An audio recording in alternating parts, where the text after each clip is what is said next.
Le reflet non, mais marqué, vous êtes... Et alors, je me dis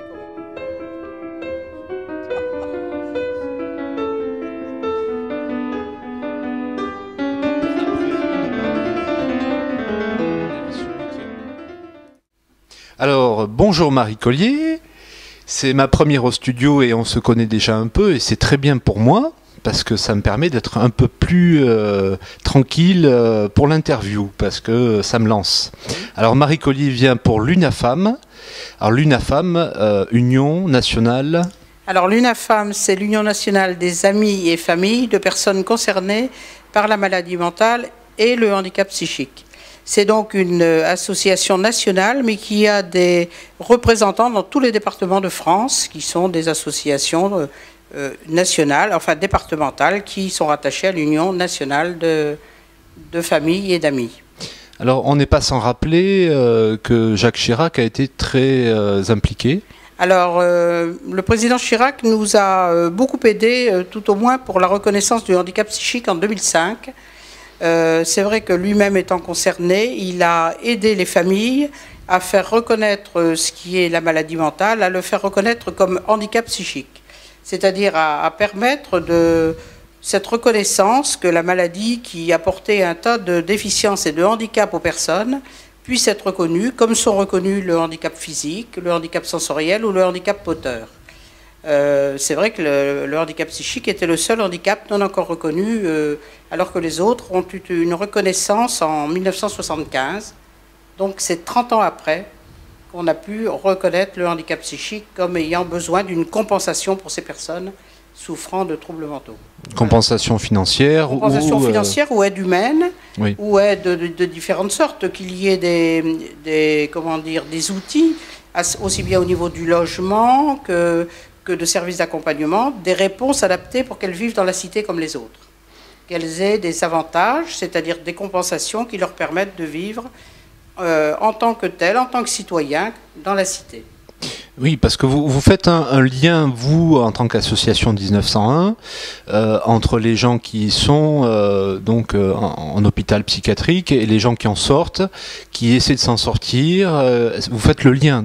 Alors, nous, parents, puisque je suis une mère de famille qui est concernée par la maladie mentale, nous, parents, nous reconnaissons toujours, après une période assez longue, de compréhension et d'approche de la maladie, quand nous avons aidé notre proche à pouvoir se soigner, on sait que le soin est primordial dans ce cadre-là, nous essayons, dans le cadre de la cité, de permettre que des solutions puissent être mises en place pour les personnes qui, une fois qu'elles ont été soignées à l'hôpital ou qu'elles sont encore suivies en mode ambulatoire, c'est-à-dire dans les centres médico-psychologiques, les CMP ou les CATTP, les hôpitaux de jour, pour permettre à ces personnes de vivre dans la cité comme des citoyens ordinaires, puisque ce sont des citoyens comme tout le monde, avec des compétences, des savoir-faire, mais qu'ils ont aussi des déficiences dues à la maladie qu'ils n'ont pas choisies. Alors est-ce qu'on peut dire un mot grivois, fou? C'est pas vrai, c'est pas possible d'employer ce mot-là. Il y a plusieurs niveaux d'handicap psychique. Dans les handicaps psychiques, disons que ce sont avant tout des psychoses. C'est un terme générique qui peut regrouper aussi bien des personnes atteintes de schizophrénie, de maladies maniaco-dépressives, de dépression. Quelquefois, on pourra aller jusqu'à citer l'hystérie ou autres maladies. Ce sont des maladies très diverses. Pourquoi parle-t-on de fous? Parce qu'autrefois, ces personnes étaient uniquement soignées et qu'elles étaient soignées dans des lieux fermés qui étaient les asiles et des hôpitaux psychiatriques nommés maintenant. Mais ce terme de folie vient de je pense que la société traite ces personnes toujours avec un regard qui fait le regard s'éloigne de ces personnes. Alors que ces personnes sont, comme vous et moi, des personnes normales, mais qui ont eu la malchance d'avoir une maladie mentale, qui ont eu la malchance d'avoir un dysfonctionnement au niveau de leur cerveau qu'elles n'ont pas choisi. Et donc, en fait, c'est le regard que porte la société qui fait qu'on connote ces personnes de termes qui effraient, Mais ce sont des personnes avant tout malades, donc qui souffrent d'un handicap. Oui, il n'y a pas un bras en moins, il n'y a pas une oreille de surdité, il y a quelque chose de beaucoup plus sournois dans cette maladie, en fait. Hein. Et les gens et c'est pour ça qu'il y a ce besoin de reconnaissance. Ben, disons qu'elles sont comme tout à chacun, elles ont gardé leurs bras, leurs jambes, ça se voit pas. Leurs démonstrations, elles sont comme vous et moi. Elles ont gardé leur intelligence, leurs capacités cognitives sont quand même altérées quelquefois par la maladie ou par les médicaments qui altèrent aussi. Mais néanmoins, c'est vrai que quand on les croise, on ne peut pas deviner qu'elles sont atteintes de maladie. Et c'est pour ça que quelquefois, on ne les comprend pas. Voilà pourquoi on va faire une semaine d'information sur la santé mentale, qui est une semaine internationale qui se passe dans tous les pays. Chaque année, entre généralement le 18 et le 22 mars cette année. Oui, il y a plusieurs traitements. On va rester un petit peu sur le côté un petit peu médicamenteux. Il y a plusieurs traitements, il y a plusieurs formes de schizophrénie. Alors, c'est vrai que moi je parle au nom des familles. Oui. Et donc, sur le plan des traitements, moi je dirais que nous les familles, on essaye de faire une alliance thérapeutique, c'est-à-dire de se baser sur le lien qu'on peut avoir avec les soignants qui sont les plus en capacité de pouvoir aider le malade à se soigner. Ce ne sont pas les familles qui sont soignantes, ce sont les médecins. Et dans le soin, il y a plusieurs choses. Il y a les cellules, il y a les gélules, les médicaments. Il peut y avoir aussi les psychothérapies. Il peut y avoir aussi des apports de travail en groupe, etc.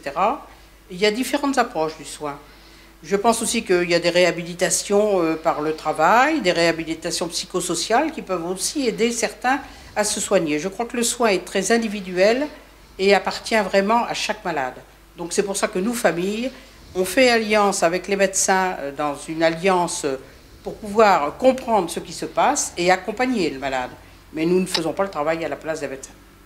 Alors, je cherchais un petit peu parce que c'est compliqué. On cherche schizophrénie. Alors, des fois, ça se passe très jeune. L'enfant a au niveau de l'adolescence, des comportements. Alors, j'ai trouvé repli sur soi, discours incohérent ou dissociatif, violence, signes religieux trop prononcés. Être inintelligible, corps physique sans plus aucune orientation ou repère. Est-ce que c'est à peu près juste? Alors, c'est vrai que toutes ces caractéristiques se retrouvent dans la maladie. Elles peuvent apparaître, donc ces caractéristiques dans l'adolescence, mais le plus fréquemment à l'âge adulte, c'est-à-dire aux alentours de 18-19 ans, quoique certains enfants contactent et déjà certains symptômes que vous venez de décrire. Néanmoins, c'est vrai que la maladie fait qu'il y a des dissociations qui se font pour la personne. Elle peut entendre des voix, elle peut être repliée sur elle-même, elle peut avoir envie de s'isoler tout d'un coup, avoir un discours incohérent. Ce sont des choses qui peuvent arriver du jour au lendemain et qui font que la famille ne comprend pas, ne sait pas ce qu'il en est. C'est vrai que ce sont généralement des véritables tsunamis pour les familles parce que c'est l'incompréhension, ne pas savoir où on en est. Oui, socialement, ça devient pénible pour tout le monde. C'est très lourd à porter pour la personne elle-même d'abord, il faut toujours leur dire, mais sans doute aussi pour tout son entourage, que ce soit les pères et la mère, ou aussi les frères et sœurs. Et est-ce que dans toutes les schizophrénies, l'enfant ou l'adolescent ou l'adulte refuse systématiquement, symptomatiquement, disons, les traitements? Disons que le traitement est assez lourd, le traitement médicamenteux est assez lourd et assez difficile à supporter au départ. Et je pense que dans le refus du soin, il y a d'une part, comme tout à chacun, on n'a pas envie d'être traité toute la vie et de devoir prendre des médicaments à long terme. Mais il y a aussi un peu le déni, et c'est normal, ce combat en se disant « mais pourquoi devrais-je me soigner tout le temps ?» Et c'est normal que les uns et les autres qui sont affectés par la maladie aient cet orgueil qui est satisfaisant pour eux et qui est utile de devoir combattre par rapport à cette maladie. Parce que personne n'a envie de se connaître malade et de se connaître malade pour la vie. Alors que c'est un combat difficile à accepter, c'est une acceptation qui met du temps et généralement la plupart des malades mettent un certain nombre d'années chacun fait son parcours. Arrêter le traitement, des fois, reprendre, Voilà. s'arrêter, reprendre. Récidives, Voilà, une perte de temps finalement très importante. c'est dommage pour Oui. tous les aspects de rechute qui peuvent permettre ou tout au moins favoriser des pertes cognitives. On ne sait jamais où on va se retrouver, à quel état on va se retrouver après une rechute. Et c'est ça ce qui est le plus dommageable. Oui, l'enfant pense que la rumeur suffit à se faire comprendre. Peut-être que le psychothérapeute a besoin d'entendre ce qui vraiment ne va pas. Et donc, il faut dire les choses.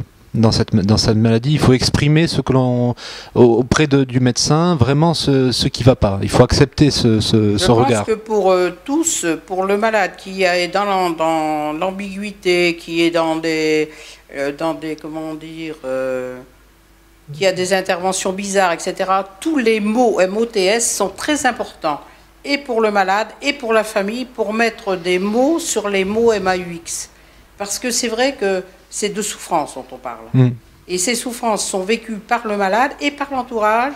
Et donc des mots doivent être mis sur ces souffrances pour pouvoir faire du chemin. Voilà, parce que des fois il y a aussi des choses qui sont incompréhensibles. On peut, comme vous dites, entendre des voix, avoir l'impression que, et être de plus en plus intériorisé par des phénomènes qu'on connaît pas toujours, que l'allopathie connaît pas toujours, mais il faut dire les choses pour que les choses soient vraiment claires quelque part aussi vis-à-vis du médecin. Comme pour toutes les autres maladies, mais plus encore que pour les autres maladies, c'est important de la communication et cet échange. Voilà. Il faut faire l'effort d'avoir une synergie dans la famille aussi. Oui, c'est très important. Ouais. Alors nous allons parler, bon effectivement c'est la transition est toute faite parce qu'on ne peut pas faire l'énumération de tous les détails que comporte quelque chose que l'on doit nommer maladie, en quelque sorte. Parler de quelque chose un peu plus gai, finalement, c'est-à-dire sensibiliser autour de ce problème, évidemment. Ce que vous faites en termes d'action, en termes de sensibilisation, en termes de compréhension de problèmes plus ou moins graves, plus ou moins latents des fois, pour toutes sortes de gens. Donc vous faites un débat, un film, vous organisez toujours des choses, que ce soit à la foire des expositions, des associations, pardon, ou alors au Grand Cinéma Cyrano de Bergerac. Donc vous allez nous parler de ça. Alors chaque année, bon, l'UNAFAM essaye de mieux faire connaître la maladie et le handicap psychique, de mieux en parler et de permettre au grand public de pouvoir participer à une ou deux manifestations sur le département et dans chaque département de France, puisque c'est une manifestation, que j'aurais dit, qui est nationale et internationale. Et donc, dans chaque département, il y a des manifestations de prévues. Alors, on essaye de déstigmatiser, c'est-à-dire autour de films qui sont sur le sujet, ou tout au moins qui sont autour du sujet, de pouvoir avoir un débat après avec le public et quelques intervenants spécifiques. Voilà, c'est pas une secte. Quand on arrive, qu'on a loupé le début, chaque année c'est un film différent. On n'est pas obligé d'avoir un stock de cassettes et d'archives pour comprendre des choses très simples. Alors cette année, on propose deux manifestations sur le département de la Dordogne. Une première manifestation au cinéma Cap à Périgueux, donc le lundi 18 mars à 20h, autour du film qui est en train de sortir, qui n'est pas encore sorti en France, qui sort en première, là, Augustine, le film d'Alice Winocourt. Alors, Augustine est un film autour de l'hystérie, mais qui traite le film de l'hystérie autour de la maladie qu'a découvert le docteur Charcot, et surtout sur le versus psychiatrique. C'est pour ça que nous avons choisi ce film. Alors, participeront au débat de ce film. Le débat sera animé par Elisabeth Devergne-Pilet, qui est l'ancienne présidente. Le débat sera animé autour de M. Demiras, qui est un cadre infirmier à la retraite actuellement, mais qui était autrefois ici sur Bergerac, responsable de l'hôpital de jour ici sur la ville de Bergerac pendant de nombreuses années. Il est maintenant responsable de Zapart à l'hôpital Vauclair à Montpont. Il y aura, je crois, également un professionnel de l'association des Croix-Marines. Voilà. Non, ça c'est Périgueux. Ça, donc. c'est pour Périgueux, le lundi 18 mars. On vous invite nombreux à venir nous y rejoindre. Voilà, donc c'est aussi à l'espace. Alors, au Cap Cinéma. Cap Cinéma, donc c'est sur la place principale récente. Et comme c'est le printemps du cinéma, nous avons la chance de vous proposer la séance à 3,50 €. Voilà. Extraordinaire. Pour Bergerac, le cinéma Le Cyrano, qui est partenaire avec l'UNAFAM depuis quelques années, Oui, très compréhensif, merci. nous invite donc cette année à remettre cette séquence. Donc nous proposons le film Pieds nus sur les limaces, un film de Fabienne Berthaud. Le débat sera animé par Michel Brioul, qui est psychologue clinicien. Alors avec la participation du docteur Abidi, qui est psychiatre, donc à l'hôpital, au centre hospitalier délocalisé ici à Bergerac, avec la participation de Madame Bijoux, infirmière donc, du secteur, de Madame Rény, qui est conseillère municipale en charge des affaires sociales et conseillère régionale, et d'Isabelle Pichard, qui est assistante sociale au pôle précarité santé mentale. Voilà, je participerai, moi, en tant que présidente, évidemment, au débat. D'accord, donc là, ce n'est pas le 18 mars, mais le 22 mars. Le 22 mars, vendredi 22 mars à 20h. À 20h, au cinéma Cyrano. Au cinéma Cyrano. Voilà, le Pieds nus dans les limaces, c'est, on pourrait penser à Alain Souchon, à Ras des Pâquerettes, on pourrait penser à d'autres noms comme ça. C'est un peu le retour de la simplicité, quelque part. Alors, je pense que nous allons traiter de la sortie du soin d'une jeune femme qui retrouve, grâce à l'aide de sa sœur, un accompagnement qui reprend pied dans la cité. Mais je ne vais pas vous dévoiler, je vous invite à venir le découvrir. Voilà, donc un bon socle pour la logique, hein, je crois, puisqu'il y a une logique et la simplicité peuvent aller très bien ensemble.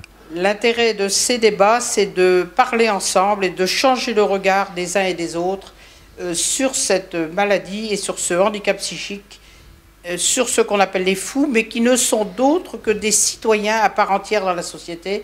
Je le redis, ce sont nous, ce sont les nôtres, et il n'y a pas de raison, nous pouvons vivre ensemble. Oui, parce que vous menez un combat en quelque sorte, comme toute association, non lucrative peut-être, ou lucrative, peu importe, une sorte de combat en quelque sorte où vous défendez finalement les statuts, vous défendez les allocations, vous défendez le logement intermédiaire, vous essayez d'appuyer un petit peu, d'être un contre-pouvoir politique associatif.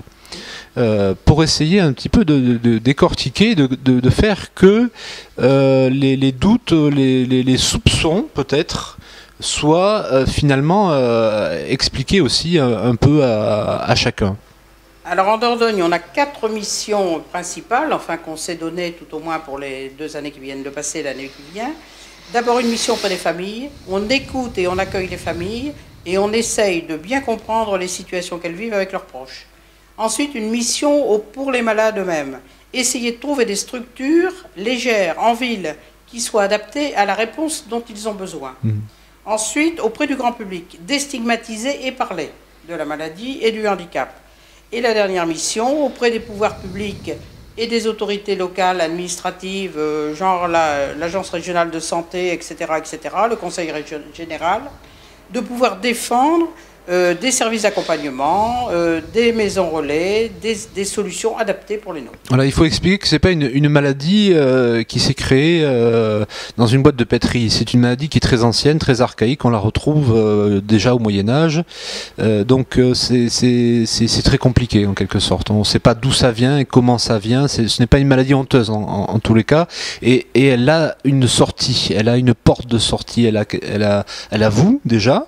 Et c'est une maladie tant que c'est une maladie, mais rien n'est figé en quelque sorte. À l'UNAFAM, on dit nous faisons certaines choses, mais que la seule vérité, c'est qu'on le fasse ensemble. Nous ne pouvons pas travailler sans les partenaires, nous ne pouvons pas travailler sans les soignants, sans les personnes elles-mêmes qui sont malades. Si elles ne veulent pas se réhabiliter, on ne peut pas faire sans elles. Et on ne peut pas travailler sans les partenaires aussi administratifs pour qu'ils nous aident à résoudre les problèmes. Vous êtes là en quelque sorte, comme je disais, un contre-pouvoir, et puis pour faire comprendre aux patients qu'il y a des difficultés et que le plaisir finalement c'est de les accepter, ces difficultés. Oui, de les accepter, et puis chacun est plein de richesses, les malades et les non-malades, et je pense qu'il faut se baser sur les richesses et les compétences que possède chacun, c'est comme ça qu'on avance. Oui, il y a Francis Cabrel qui disait « l'amour est partout ». Merci. Merci.